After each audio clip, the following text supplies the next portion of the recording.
A warm welcome to Anuradha Vedic Astrology. Today we are going to talk about wealth giving yogas from Bhavarth Ratnakar.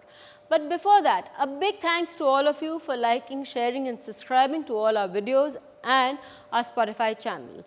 If you haven't subscribed to us, please do, and do remember to press the bell icon so that you can get the updates ASAP. Bhavarth Ratnakar has an entire section called the Dhan Yog section, and it tells us how a person, if there are certain combinations in the chart of a person, how a person can get wealth. So, the first combination that we are taking up here is that of the second lord and Jupiter. Jupiter is said to be the karak of the second wealth, and the second house in itself, one of its name itself is the Dhan Bhav. So, how does this Dhan Bhav operate in our charts? Bhavarth Ratnakar says that if there is a combination of our Dhan Bhav and Jupiter, that is our second house and Jupiter, if they are related in any manner, if Jupiter is placed in the second house or Jupiter is placed with the second lord or Jupiter aspects the second house or the second lord, in all such cases we see that the person accumulates a lot of wealth. There is another dictum that Bhavarth Ratnakar gives on wealth. Basically, we are going to touch upon three dictums of Bhavarth Ratnakar regarding wealth here. So, the second dictum that we are talking about is the conjunction, the combination of Jupiter and Mercury. Mercury is giving us the ability to gain wealth because it has a business mind, or the Vyavsayik Buddhi as it is called in Sanskrit terms, and it is the one that gives us an ability to learn and to use our mind to create wealth. And Jupiter, we know, is the karak for wealth. So, when Mercury is associated with Jupiter, that is when Jupiter is placed in one of the houses of Mercury, or Mercury is placed in the house of Jupiter, and or Mercury aspects Jupiter and is aspected by Jupiter, Mercury is in conjunction with Jupiter, they are in each other's nakshatra, or even if one of them is in the other person's other planet's nakshatra or house, that would satisfy the criteria.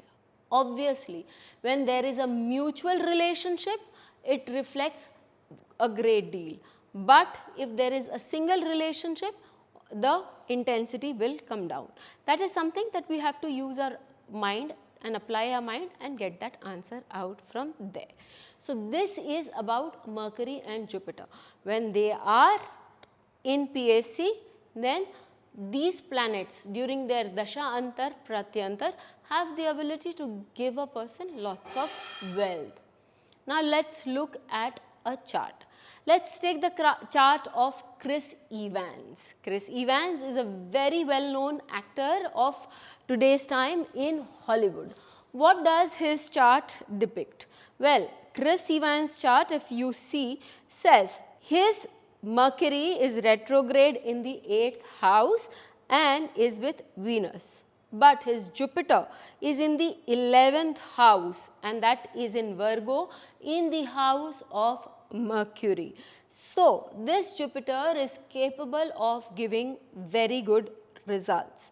This Jupiter also happens to be the house, to be the lord of the 2nd and the 5th. So, it becomes a great money giver, placed in another money house, that is the 11th house, and that too in the house of Mercury. This gives a person huge amount of ability, propensity to gather a lot of wealth. The net worth of Chris Evans as per Wikipedia is $140 million. So, we see that there is a huge amount of wealth that you can see in this chart. Now, let us take another chart. What is this chart? This is a chart of Ajay Devgan. Ajay Devgan is a very well known actor of Bollywood. In his chart, you see the Lagna being that of Cancer. The second lord is Sun. Sun is placed in the sign of Jupiter in Pisces. and it is placed with Mercury. Mercury is debilitated here, but please note that Mercury here is in the sign of Jupiter. What more, Jupiter is also placed in the third house, which is the sign of Mercury, and it aspects the second lord and Mercury. In fact, with Mercury, it has a Rashi Parivartan Yoga. It's a known fact that Ajay Devgan in the Hollywood industry is one of the most well paid and the richest of the actors. Let's come to our third dictum. Unfortunately, it's a yoga bhang dictum. This yoga, as per Bhavat Ratnagar, says that even if a person does have wealth in the chart, if the second lord, second house, Jupiter are associated with the 12th lord or the 12th house, then there is loss of wealth.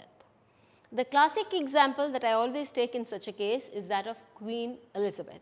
Born into riches, born with a golden spoon, and it is during her tenure that when she was born, there were so many countries in the Commonwealth, and she was supposed to be a sovereign of so many countries.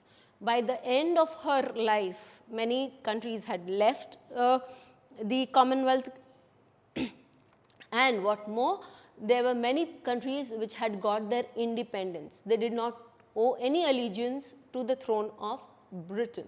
So why does it happen? We see that her Jupiter is debilitated in the second house of Capricorn. It is with an exalted Mars, which is the 5th lord, which again gives us a lot of money. But here Mars also acts as an exalted 12th lord. So huge loss of money. Now, the final nail, so to speak, was the exit from the European Unions. So when after Britain exited from European Unions, a lot of its power, a lot of its value, devaluation started happening for it. Why? Because the 12th house is said to be the house of foreign gains also. So when a person loses, restricts income from foreign places, they tend to lose on wealth. So to cover up that yog bhang, if somebody has their second lord sitting in the 12th lord sitting in that second house, or second lord sitting in the 12th house, it's best to check out income from foreign shores. So do write to us, let us know how you found these 3 dictums working in your charts. Till we meet with you again, stay safe. Thank you. Please hit the bell icon for fresh updates. Don't forget to like, share and comment on the videos, and please subscribe to our channel.